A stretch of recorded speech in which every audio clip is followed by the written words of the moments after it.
Pemirsa, sebanyak 44 gugatan dari 297 perkara perselisihan hasil pemilihan umum PHPU Pileg 2024 dikabulkan Mahkamah Konstitusi (MK). Atas putusan tersebut, Komisi Pemilihan Umum KPU RI bersiap untuk menindaklanjuti.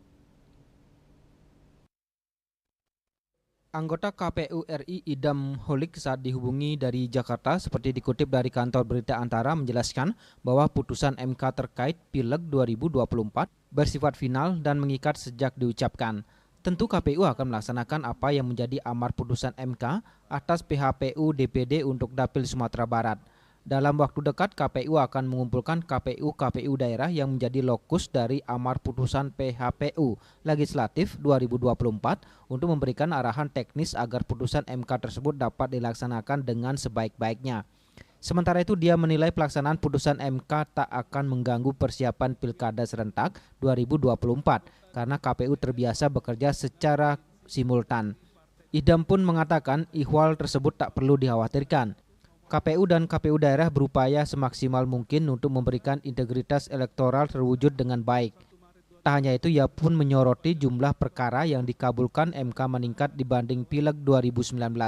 Menurutnya hal itu dapat terjadi lantaran ada konteks yang tidak sama antara pemilu 2019 dan 2024 yang membuat dinamika itu menjadi berbeda.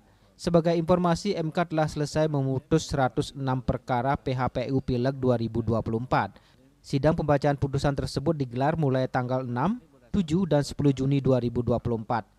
MK mengabulkan 44 perkara dan menolak 58 perkara PHPU Pileg 2024. Total keseluruhan perkara yang diregister MK sebanyak 297 perkara. Dari 44 perkara itu, MK mengabulkan dengan beragam putusan, seperti pemungutan suara ulang PSU, penghitungan suara ulang, rekapitulasi suara ulang, atau penetapan hasil pileg berdasarkan temuan MK. Lebih lanjut, ada 3 perkara yang dikabulkan penarikannya dan 1 perkara tidak dapat diterima. Jumlah 44 perkara yang dikabulkan meningkat 3 kali lipat atau sekitar 14,81% dibanding 2019. Saat PHPU Pileg 2019, MK hanya mengabulkan 12 dari 261 perkara yang diregister atau sebanyak 4,59%. Bali Pos melaporkan.